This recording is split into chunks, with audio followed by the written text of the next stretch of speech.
kick your ass. You will not laugh. You will not cry.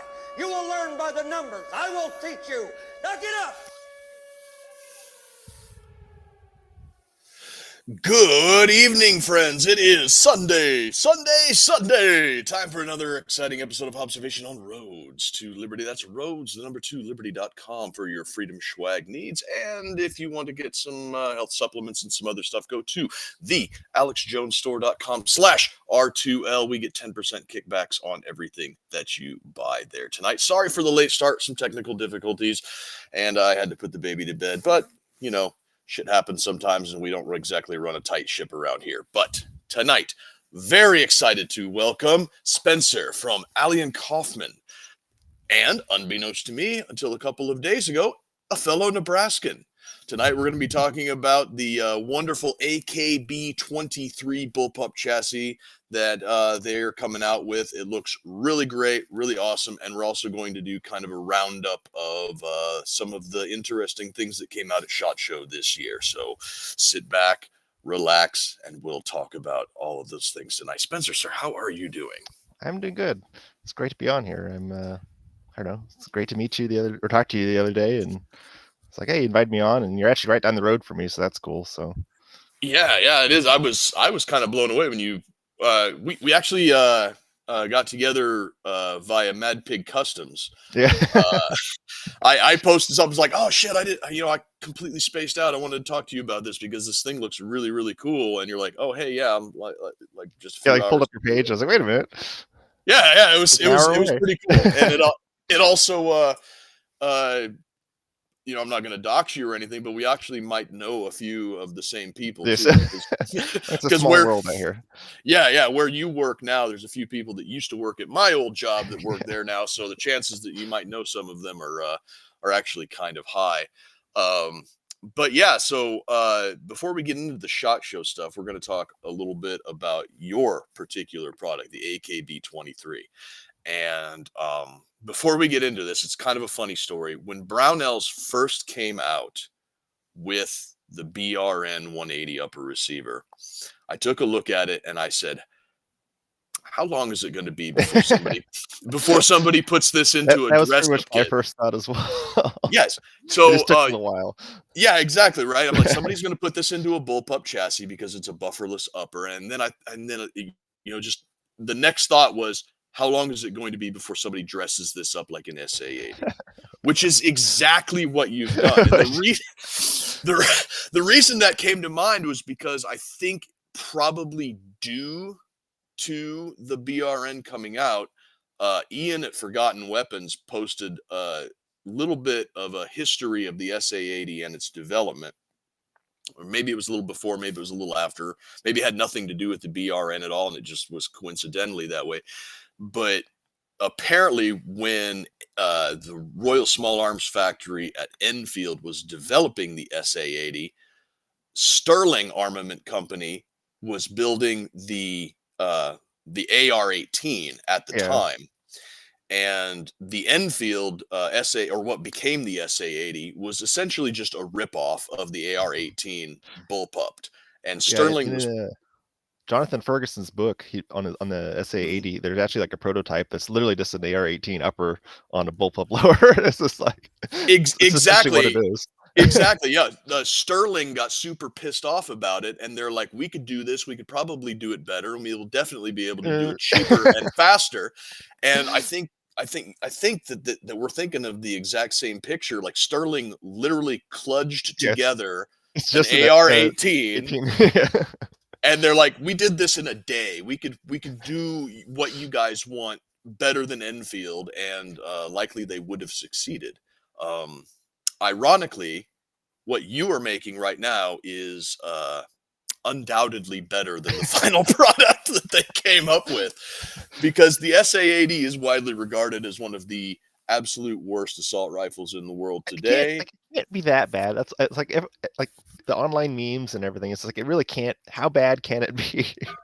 Well, it weighs more than a foul. And well, it does weigh a lot. Yeah. But those. That's what they had before. Yeah. But the but the BRN 80 has a stellar reputation, and so just putting it in what appears to be a very well made and functionally simplistic bullpup chassis, as you guys have done. Um, Considering that what I'm going to assume that your lower receiver is made out of aluminum. Big old billet. Yeah, Huge big billet. old piece of billet.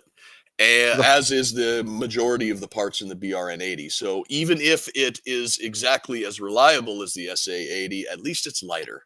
Yeah, we actually at SHOT Show we had probably 3 or 4 British ex-military guys, and they're like, "Actually, this is great. Like, this is way more solid than the real one is, and lighter."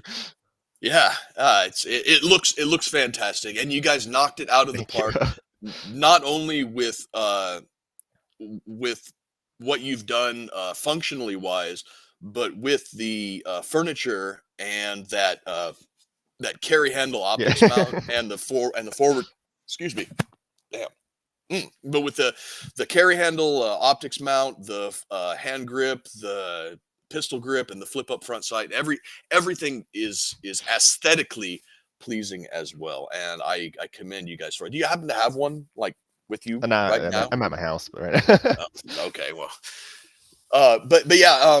So before we get into the SHOT Show stuff, I remember watching. I think it was the TFB TV interview that you guys did, or showcase. I wouldn't really call like a 3-minute video an interview, but you said that you were exploring this option with other types of uppers, like Yeah. So the way we designed it, it's essentially a regular lower, but the end caps come off because we wanted it to feel very, what is the word, like complete. Like, it didn't want to make it like a kludged kind of kit thing. Like, we wanted it to feel like a very complete gun when you put it together with whichever upper you use. So like, you swap off the end cap, which is a aluminum part. It's relatively simple, and we have like a different one and a different cheek piece for, say, the FM15 from Foxtrot Mike, which is actually even lighter than the BRN is.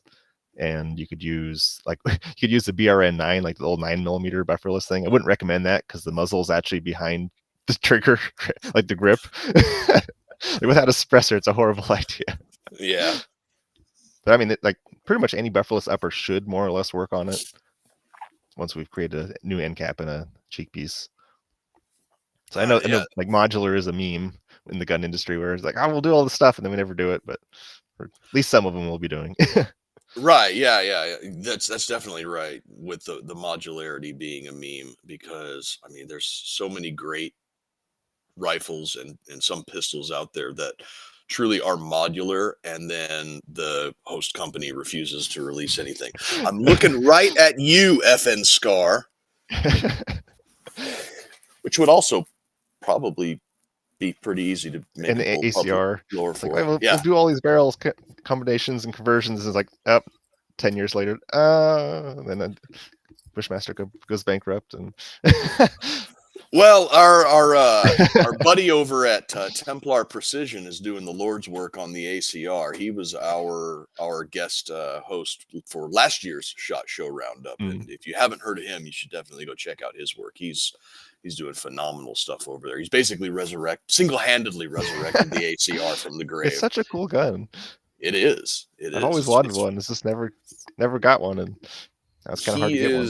He is this close to making every single part of the ACR in-house, and the price is competitive. It's not bad. They're the ones who make like they make Scar like aluminum lower receivers, or what? They make something else. I'm trying to think. Templar is exclusively in ACR, and they do some like aftermarket. They do aftermarket dimpling and fluting on barrels. I think the one you're thinking of is Lingle Industries. They do the lower aluminum Scar, and yeah, we've talked to him before too. He's a solid dude. But yeah, so there, everybody, if you want to go on, I found Spencer's Instagram through Mad Pig Customs. Go check out his work over there. You say that this project is going to extend into other bufferless AR-15-ish upper receivers. I like the Foxtrot Mike, the CMMG, the new ones, the radial delayed blowback, and the Matador arm should work on there. Like you could in theory use like a SIG MCX upper, but the T charging handle is a bit of a problem we haven't figured out yet. Yes. There's always going to be engineering challenges when you're trying to do something new. Tie a little rope on the end. And yeah. Well, they have a side charging handle too. Yeah. Oh, do they? Yeah. They got both. I thought it was just the military one. Nope. Maybe some of the older ones are just a T handle, but the SIG MCX, I think like from the Virtus on, it has the side charging handle and the T handle. Oh. Well, there we go. Yeah. That'll work perfect then. Yep, there you go. So yeah, everybody go over there, check his workout, cough up a little bit of money. I definitely want to get my hands on one. I need to get a BR. I bet I've wanted a BRN upper since they came out, and I can just never find the money to go about getting one. But hopefully we'll be getting rid of tax on overtime here fairly soon, and I'll be able to splurge a little bit. But anyways, we can go into a little bit of some of the interesting things at SHOT Show. And there was a lot of interesting things at SHOT Show this year, which actually surprised me. A couple of weeks before SHOT Show, I made a meme, and I will be the first one to say that I am happy to say that it aged poorly. It was the David Beckham meme where it's like the wife says something and he says, "Tell the truth," and it's like there's gonna be so much, there's gonna be so many great things at SHOT Show this year. He says, "Tell the truth," and she says, "No, I'm serious. It's gonna be so much innovation." And he says, "Be honest," and she says, "Okay, it's just a bunch of Glock and AR shit." And he's like, "Thank you." And I'm glad to say that did not come to pass, because the last few years at SHOT Show have just been utterly boring. It's like, oh, we're making a Glock, we're making an AR, and it's like I don't care anymore. Like, you guys are driving me away from this hobby with how homogenized Or the and four boring. few interesting things are like vaporware and they never come out. Precisely, right? Everybody talks about wanting like new things and innovative things, and then when those new things come out, they're obviously going to be a little more expensive because R&D costs are a fucking thing.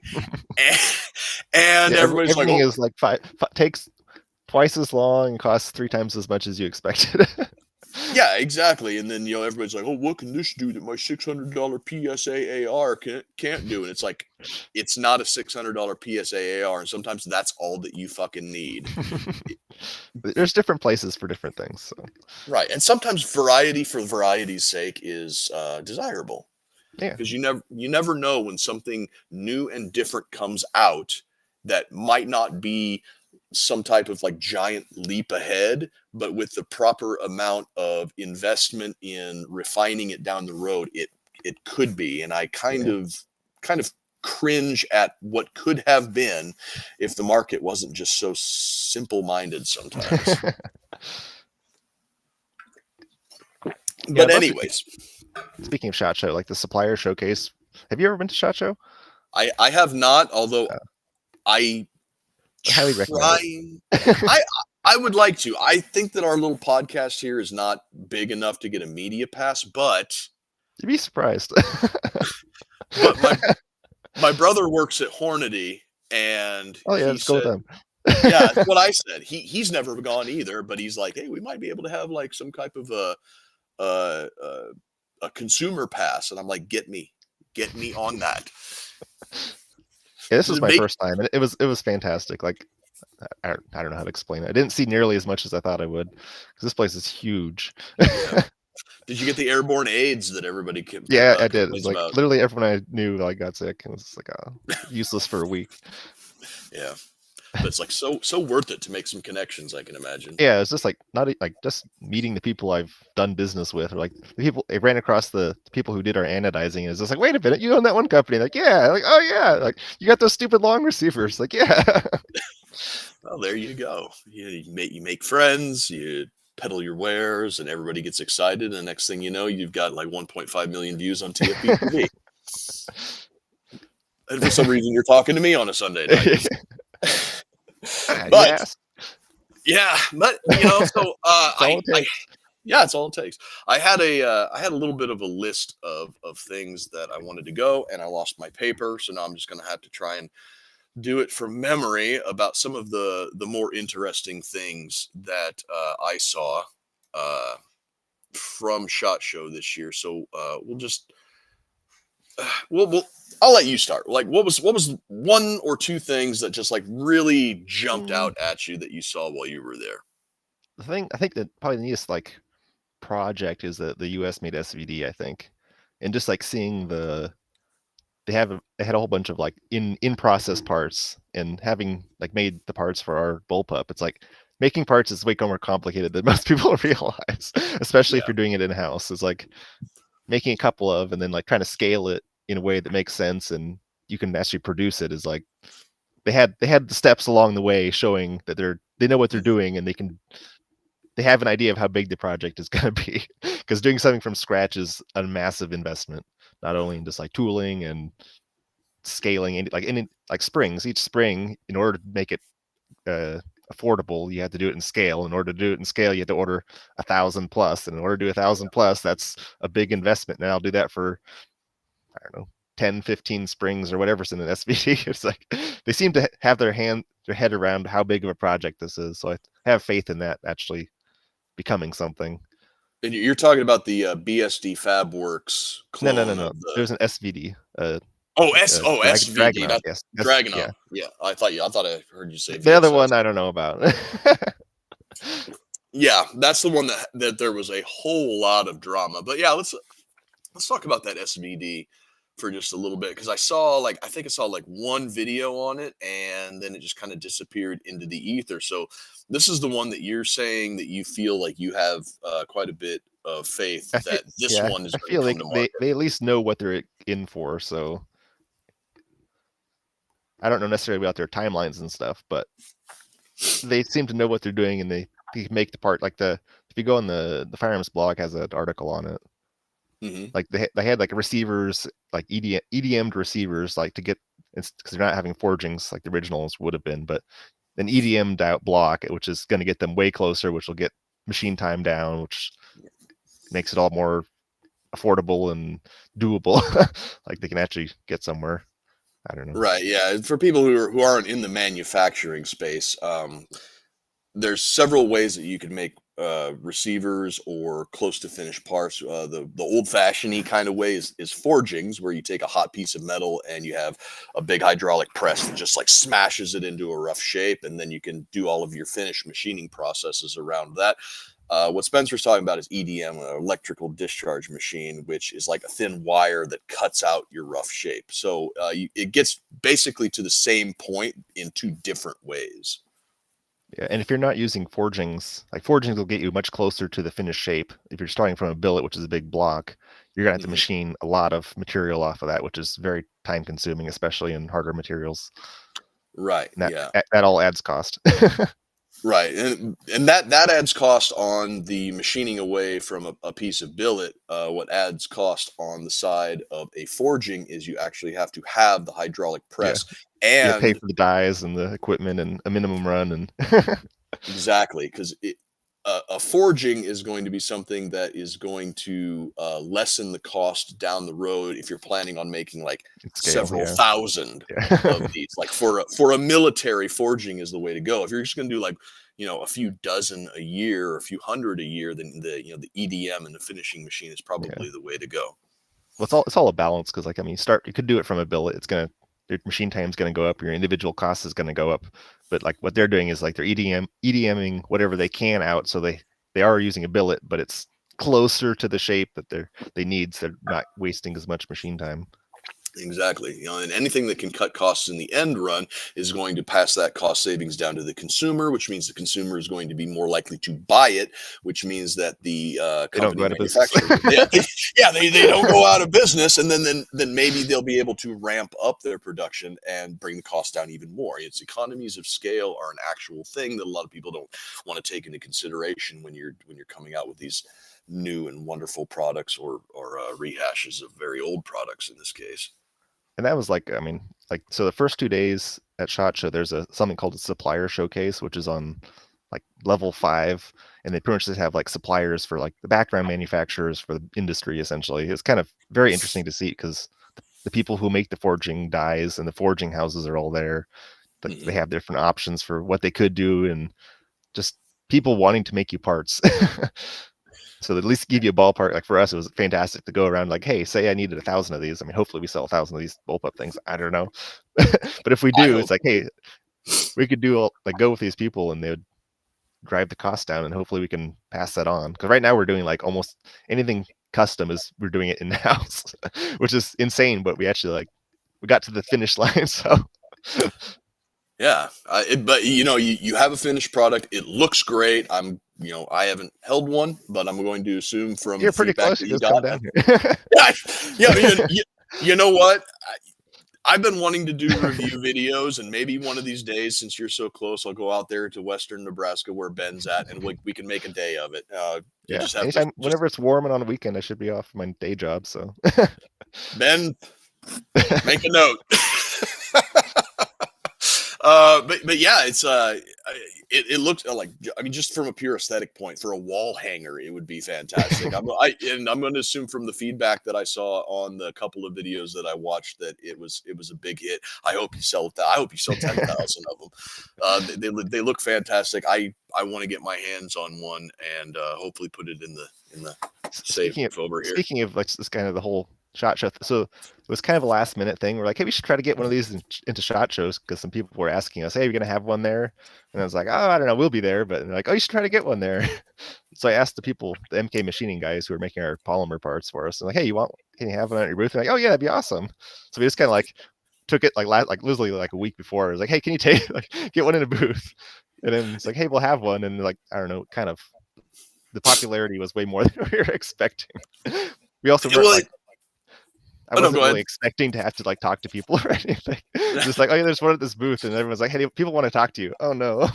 Yeah, that was one thing that I wanted to ask was the polymer furniture that you're using. Is this injection molded or is it 3D printed? No, it's not. It's actually 3D printed, but it's HP MJF, which is like an industrial printer. It's the quality is like injection molded quality, but without needing an injection mold.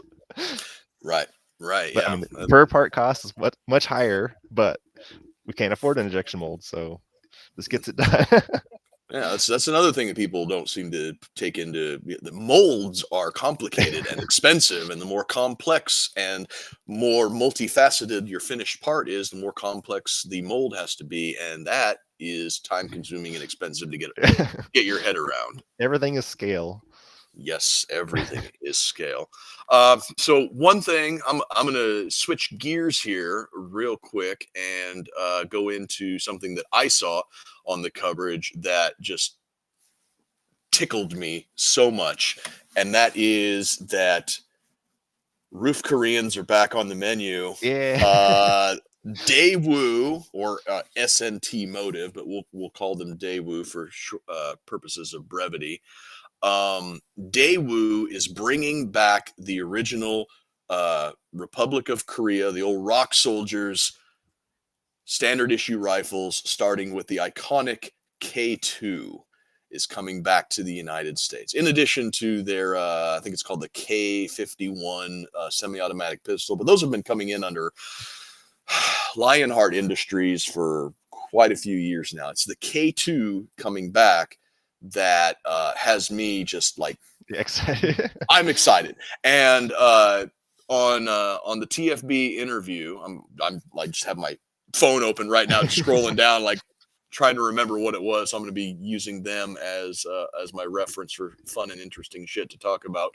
But on the interview, Charles, the Daewoo rep, was saying that the MSRP is looking around $1,200, which it's amazing is if they can manage amazing. Yes, you bring it's not a new product, but it's a new product to the market. Hasn't been available for probably 25 or 30 years. But bringing a new product at that price that people are excited about, they're going to make a mint if they can pull that off. Which, I mean, it's a big company, so if they have the backing to set up a factory here, they should be able to pull it off. I don't know why they wouldn't if they're doing it. Sounds like they want to do it right, so they're building like in Las Vegas. Actually, they're going to put a factory in, or they already have one. I'm not sure, but I talked to those guys over there for like 40 minutes, and it was pretty great because like at SHOT Show, if you're cool, they'll generally let you like take the guns apart and look at stuff and talk about stuff, and it's just Like the auto trip on those, I've always wondered how the auto trip works because they don't have a tail on the carrier. Yeah. And they essentially have a little trip, like kind of like a FN Scar does, way up front, and it trips actually directly off the hammer, off the side of it versus the back of it, like a normal M16 carrier does. But I always wanted to look at that. It's like, how do these actually work? Because there aren't any. Yeah, and if you can figure out how that works, you can figure out how to do that in something like what you're things. making. Exactly. As soon as you get your class 2 SOT, Oh, we got all might that. just be oh well, then we're going to be just out of time. Yeah. Too busy. We reverse engineering the Daewoo style auto trip on your AKB-23 and put the giggle switch on it. Got to get some police contracts or something. Yeah, exactly. So yeah, I'm excited about that. Charles said that other Korean Daewoo models, if the K2 sells well, which I don't see a reason why it wouldn't, because it's just fucking cool. But if it sells well, they're going to be bringing other models like the K13, which is like their sort of like modernized, updated version of it with all the whiz bang rails and attachment points and everything. Korean 416. Yeah, pretty much. You know, but before the 416. Predates the 416.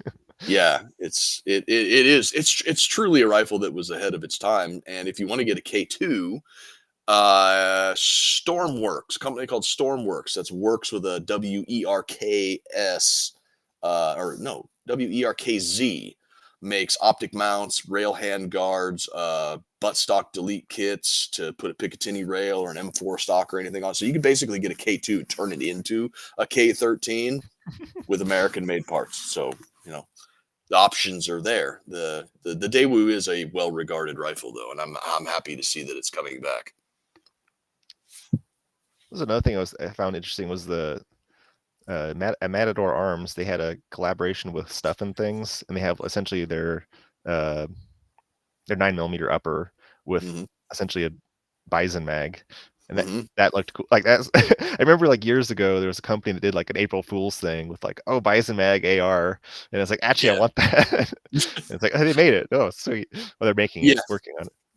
Yeah, unfortunately, we were going to try to get Stuff and Things to come on with us tonight, but they had some family obligations that they couldn't join us. But they are interested in coming on a show at a future date, so stay tuned for that, I guess. But yeah, actually, yeah. Since you brought up Stuff and Things, let's talk about their little gizmo that they unveiled there. They unveiled the Stizon.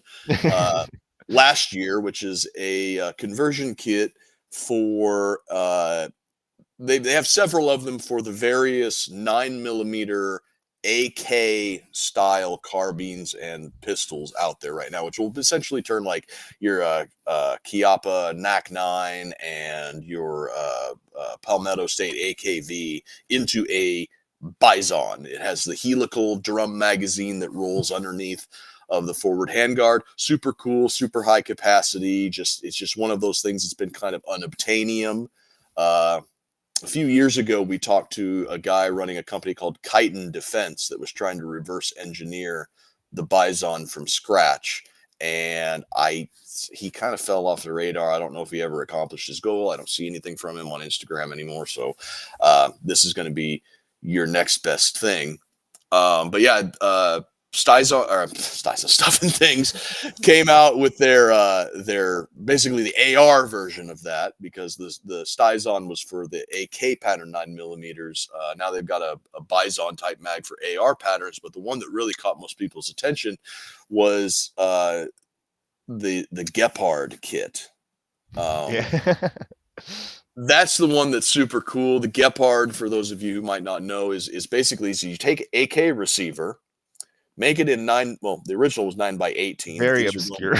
Yeah, very, very obscure experimental Russian gun from way back in the Cold War days. But you take your AK receiver, and you know how you have your magazine that goes right here. Well, this one is going to be 9mm Luger. It's going to take Glock magazines, and this is another idea that I've had a long time ago. Was like, well, if you got your magazine there, it's pretty easy to just put a grip around it, and then run a linkage to your normal trigger, and that's exactly what they did with Yeah, it looks this. awesome. Like they did a really good job at it.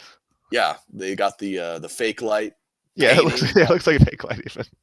Yeah, it's got that brownish red bakelite look to it. I mean, it looks like something straight out of the Cold War, and it looks fantastic. And that's another one of those like obscure objects of desire that I need to get my hands on. I'm just sitting here going, I just wish it was in 45. But yeah, so they got that.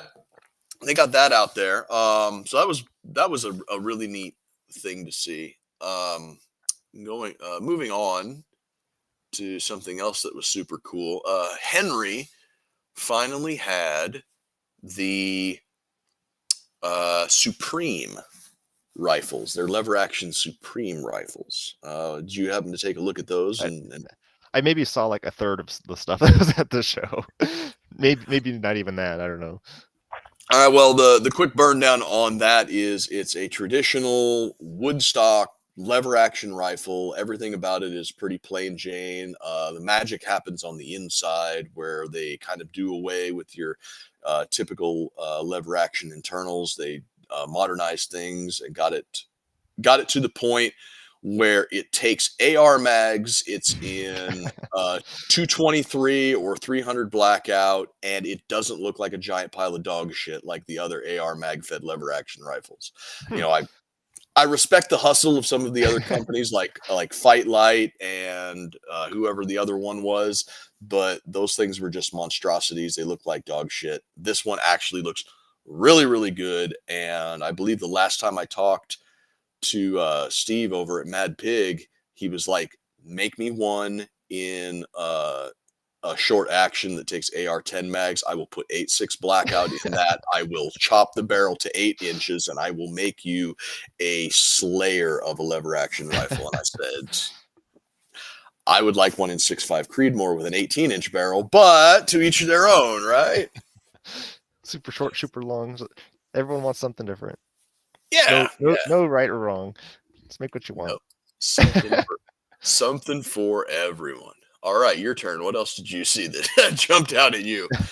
I think I played with the the Evolas, the FN light machine gun. Oh. And like that thing is like the receiver. I don't know if it's cast or some kind of big forge. It's like one giant piece, and it's it's 308, and the whole thing is incredibly light, like insanely light. I don't know how much, but it was just like getting to play with it, and like I'm not a big buff guy, but I could like shoulder that thing. It was just like and then I played with like the HK MP5 or MG5, and that's incredibly heavy compared to the FN.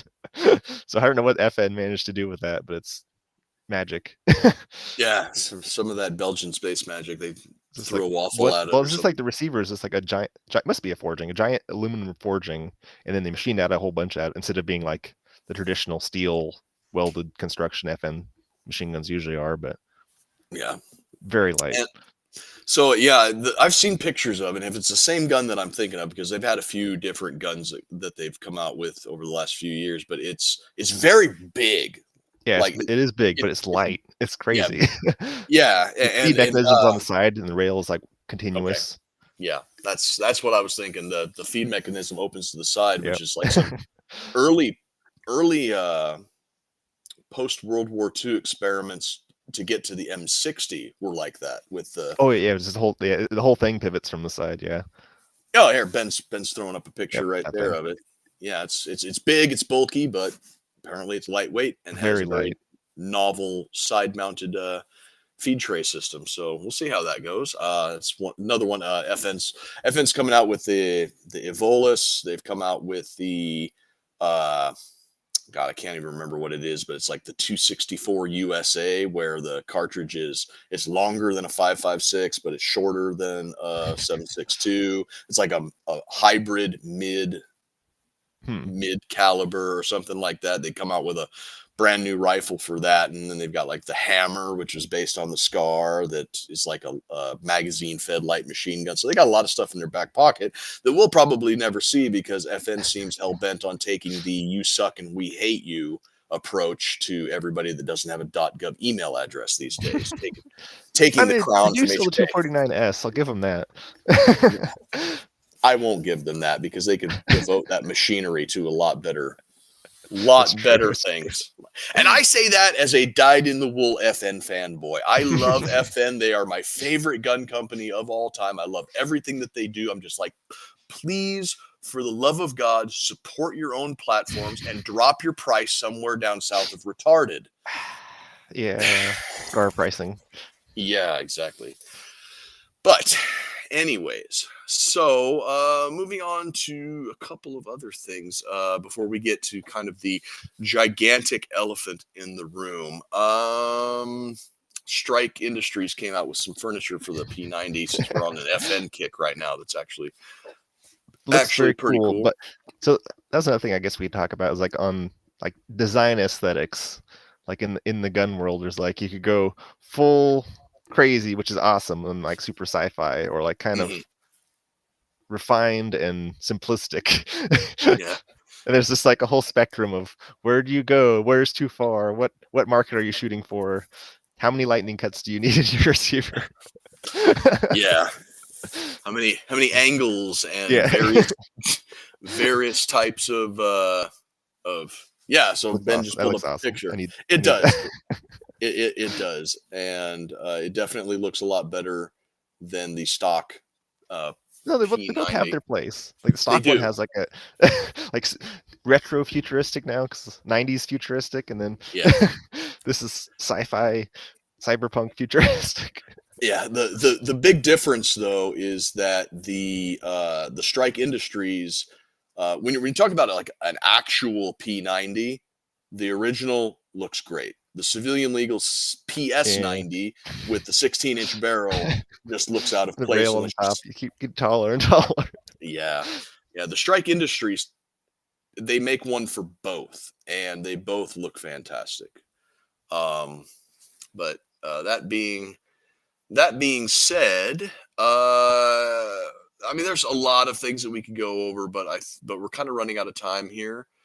Probably got about like 15 minutes, 20 minutes. And I've actually enjoyed this conversation. This is probably the first one in a long time that I've talked to somebody and that's like, okay, I got to pad out some more. I got to pad out some more time. So we've gone over just a fraction of the stuff that I saw at SHOT Show that I thought was super cool. But the colossus striding over most people right now is Palmetto State Armory. The stuff that they are doing, that they have in the pipeline right now, they are the exact opposite of some of the legacy big names out there. They are saying, not only are we going to listen to our customers and give them what they want, we're going to throw some stuff in there that they don't even know that they want yet. It's always a surprise at what they're going to bring every year. Yeah, and they did the same thing as they did last year. They had their concept gun polling, that they had a whole bunch of new concept guns, and then they opened up a poll and they said they would choose the top 5 as the priorities to work on next year. And I was a little disappointed in what everybody voted for, but you know, I'm not one to say that I love democracy, but they had a lot of cool stuff. They had shit. They're expanding the Jackal line, which is neat. To the point where they've got both what they're calling the Jackal 2, which rather than playing with that, it did like that was my one big gripe with the first generation, I guess, is it was kind of heavy, especially compared to like a BRN or something like that. Right. Yeah. So the first generation Jackal is another bufferless upper based on, it's not an AR-18. It had a long stroke piston. It's kind of a weird mix of different things. Yeah, it was just a way to get a bufferless upper onto a legacy AR-15 lower, and then there was like a cage that went around the buffer tube tower in the rear, and it worked. People seemed to like them. The Jackal 2 is built from the ground up. This is not going to be something that you slot onto a legacy AR lower. This is a gun that is built to be a complete system from the factory, proprietary, everything, minus of course, like furniture and magazines and little shit like that. But the rifle itself is a whole complete package. It looks fantastic. You're no longer shackled by the AR platform. Unburdened by what has been. But one of the things that I am super glad to see from a big manufacturer, like big as in volume, like Palmetto pushes out a lot of product. The thing that has me the most excited about what they've done this year is that they are leaning in to Magpul's new ARC specific iCar magazines and the 6.5 Grendel 6 ARC and 338 ARC cartridges. To me, that is exciting because for literal years, I have been bemoaning the fact that all of these great cartridges are coming out, and some cartridges can't come out because their design envelope does not allow them to fit in the 2 legacy magazines that everybody is fixated on, AR-15 and SR-25. I mentioned the FN rifle that has that 264 USA. That's one instance of a new cartridge coming out that does not fit into either one of these magazines, and the ARC cartridge, and to a lesser extent the 6.5 Grendel, because they're all basically based on the same parent case. The fact that PSA is leaning heavy into that new iCar spec magazine tells me that this is going to be a much easier adoption across the board, because up until now, somebody that big a volume can get it out there, then it's kind of like, hey, everyone else will follow.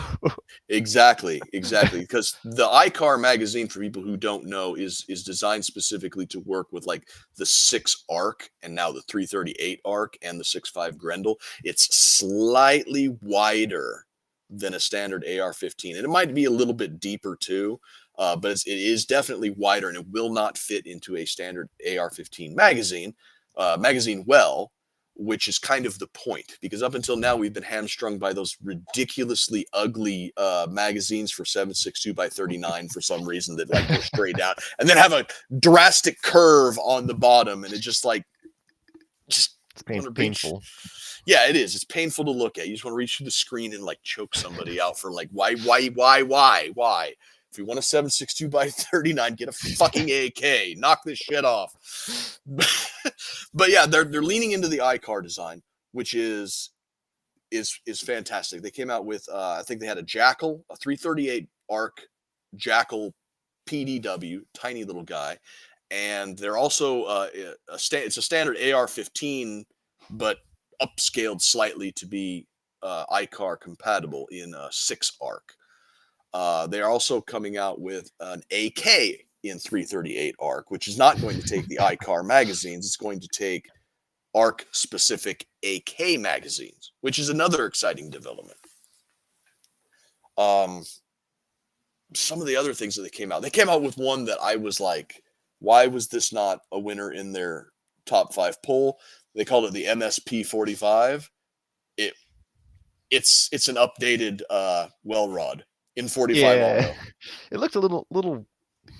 I guess they'd refined the design more, but it looked a little odd, and like proportion wise was just off slightly.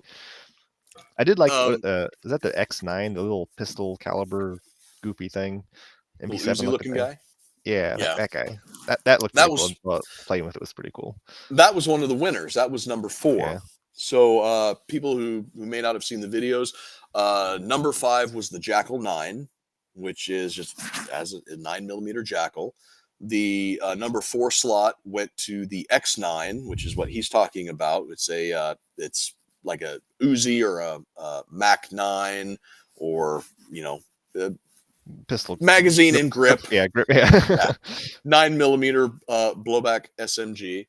The 3rd slot went to I forget what the 3rd slot went to, but the number 2. Yes, yeah, it went to the 570. The 570 semi-auto upgrade. I don't know why they need to make that, but all right. Yeah. Their 570 a la carte modular shotgun, they figured out a way to make it semi-automatic as well using a common receiver, which is like engineering brilliance as far as I'm concerned. And then you've got number 2 went to the Saber Lancet, which is their semi-automatic 50 caliber rifle.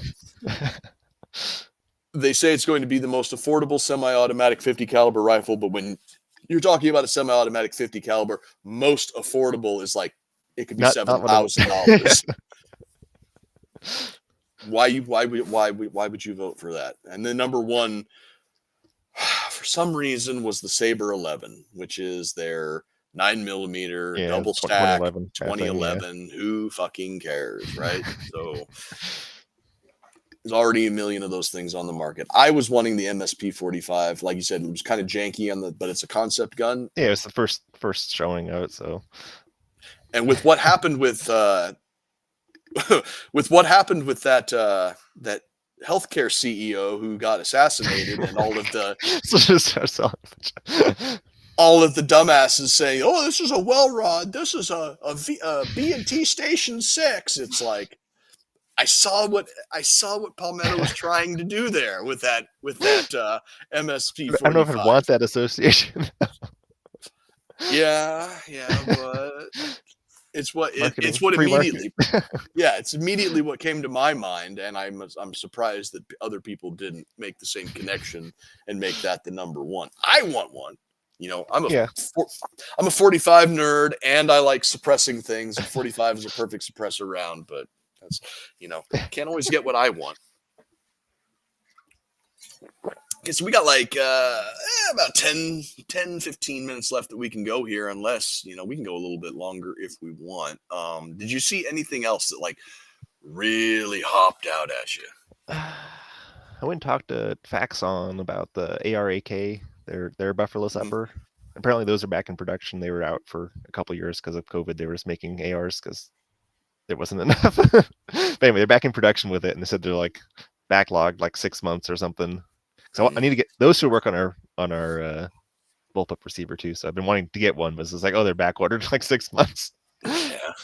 But that was definitely pretty. I mean, that's been out a while, but getting a chance to actually take it apart and look at it, it's like, actually, it's a pretty neat design. Lefties are saved. Lefties are saved.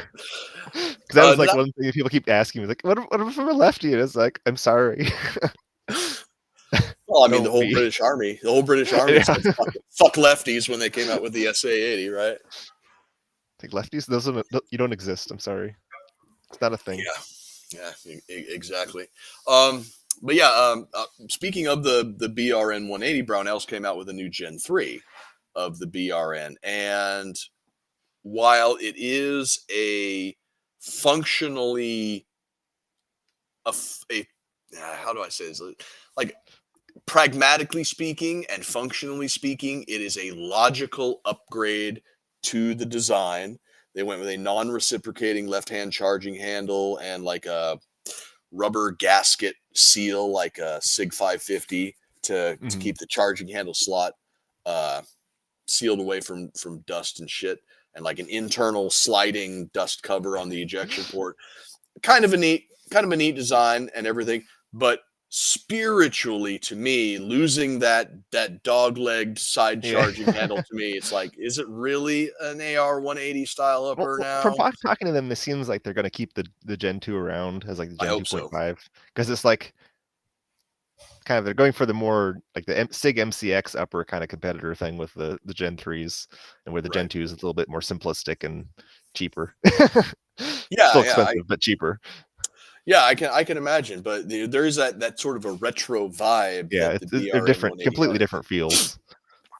Yeah, and I always, I go on Brownell's website sometimes, and I go to check out the BRN stuff just to see like what the uppers are selling for. Are they on sale? But I also go to look for the lower receivers as well, and it seems like the backwards slant, the actual like AR-18 profile lower receivers are always out of stock, and I'm like, why would you even make the AR-15 patterned lower? It's easier. Maybe. You probably have a forging. Yeah, but that's my one big gripe. I would love for them to come out with an 80% AR-18 profile blower. Just like, give me the raw forging. I'll do it myself. They might just be billets, honestly, having looked at them. Yeah, maybe. Which would be explain why they're always out of stock, because machine time. It just makes something that's easier and faster to sell. Oh, so we have a question in one of our chats. I'm not seeing any chats on my end, but Ben just sent me a message saying that one of our viewers asked, uh, why do you think that they voted for the Palmetto State X9 to take B&T mags instead of Glock mags? That I have no idea. Glock mags make sense to me. Yeah, B&T mags they're pricey. They're not as reliably available as Glock mags, but at the same time, does maybe it take ease of Glock? loading? I don't know, because I think the B&T ones they're double feed, are they not? I think I believe they are double stack, double feed. they are more like an SMG mag, but yeah, I don't know if I'd go B&T. I'd go what I go. I mean, you can't go wrong with Colt mags, but just steel. Yeah, they are being remade nowadays. I think Duramag is doing them for H&R and their Department of Energy SMG. Because it's a straight mag, straight polymer, double stack, double feed. Yeah, there isn't a lot of choices, to be honest. I don't know about B&T though. Yeah, they're expensive. Availability and yeah, Glock mags would make more sense, but people voted for the B&T mags. It's probably purely an aesthetic thing. Yeah, I guess Glock mags you would need more of an angle on the grip. Yeah, the straight mag coming straight down. It looks better. That's probably why. Plus, there's that whole meme of "Did it take Glock mags?"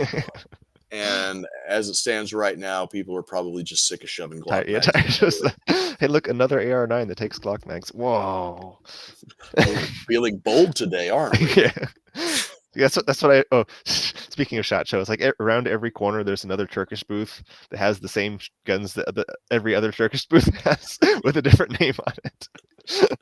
It's like, can we just consolidate these into one booth? Yeah, it's like these all the same factory, right?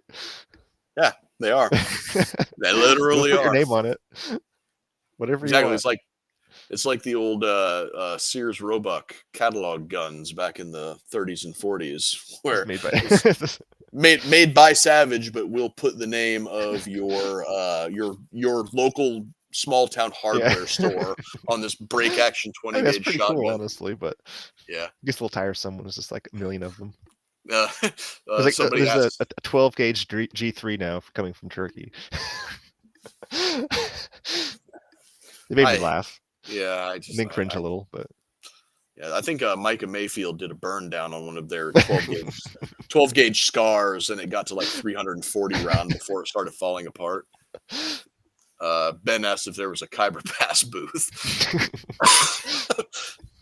Semi-literate Afghan sheep herders building guns out of trash. I was trying to think, I don't think there was a POF booth. It was like the MKE had a big booth. They had a bunch of like a 308 PKM and a bunch of like 416 style Turkish guns and stuff they won't sell here, but yeah, but they'll bring it and tease you with it. Yeah. Well, it's just neat 308 PKM because normally they had the rim and they're like they pull the rim backwards out of the case, and it's like, oh, they made that work with 308. How the heck did it? I guess it works the same way essentially, but bigger, different grabbers or something. Yeah. I don't know. Yeah, I pulled a PKM apart on my my first deployment back in 2005, and I sat there and I looked at because the Mark 19 grenade machine gun works. Oh, it's similar. Much the same way. Yeah. It has grabbers that wrap around the rim and then rip it back, and then there's like a ramp that shoves it down into the bolt face and then shoves it in. But on the Mark 19, they've got these really powerful spring-loaded grabbers that have pivots, much like an extractor on your bolt face. The PKM, there's no it's spring. Like metal with enough spring in it. Yeah. I'm like, I'm amazed that this works at all. Yeah, they're like super reliable. It just works. It just does, and it's crazy. It's got that Russian vodka space magic or something like that. But yeah, so got lots of stuff to go over on SHOT Show, and not a whole lot of time to do it. We're running at about an hour right now, which is about what we make these shows last. I'm gonna toss the final word to you if there was anything else that jumped out at you, and then we'll call it a night. And thank everybody for watching us. I'm trying to think, 'cause like literally like it was like it went in you should really go. It was really fun. Like it was a massive blur, and like Friday it was like everyone's closing up. I gotta run around and hit all the booths I wanted to see really bad because I didn't hit like nearly as much as I wanted to. Steyr, I guess like they have their 9mm Steyr AUG AUG. That was pretty cool. I mean that was announced not previous to SHOT Show, but still need to actually feel one. They came out with a 308 rifle, and the fact that it's not a 308 AUG saddens me. Hurts my soul. Yeah. Oh, there was the 3D printed G36. I don't remember if they're making all the parts or just the receivers. And it's just like interesting, like metal, like 3D metal printed. And it's just like, all right, very different. That's Steyr that did that, or somebody else? No, some other company. Oh, okay. But it's just like, yeah, I can't imagine that's cheap. Yeah. Those printers are metal expensive. Yeah. Yes, they are. Metal sintering is also a very expensive process. It's expensive to do and expensive to get into. But yeah, so God, there's so much there this year that was actually worth looking. It wasn't just your typical sea of the same AR and Glock shit. Yeah. But guys, we're running up on an hour right now. I want to thank Spencer from Aly Kaufman for coming by. Yeah, thanks for telling us all about his AKD-23. Look that up. It's a fantastic looking, definitely better than its inspiration. It's interesting. Yeah. But talking about SHOT Show Roundup, man. Lots of stuff. I mean, we didn't even get into Kel-Tec. Yeah. Yeah. The 5.7 thing. What is that called? Yeah. I forgot already. But it was really cool. They let me take it apart. It's really simple, little rotating barrel. Yeah. I want one. Stripper clip. Yes.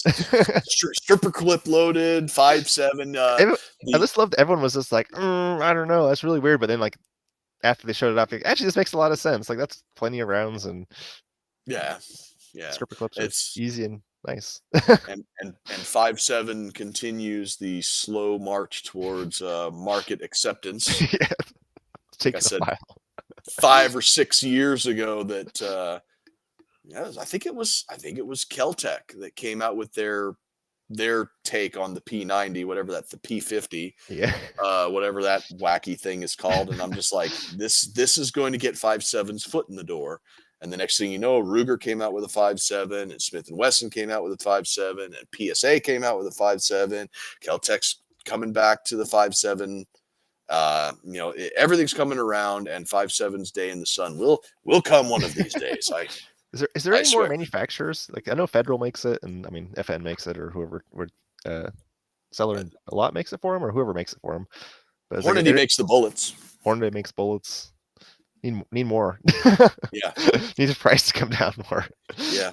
Those not cheap enough to just play with.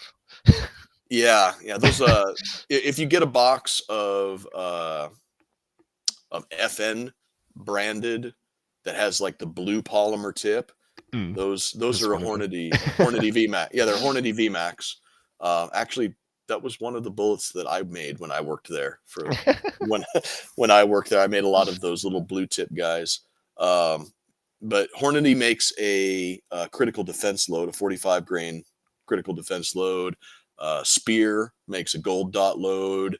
Oh, Spear does make them.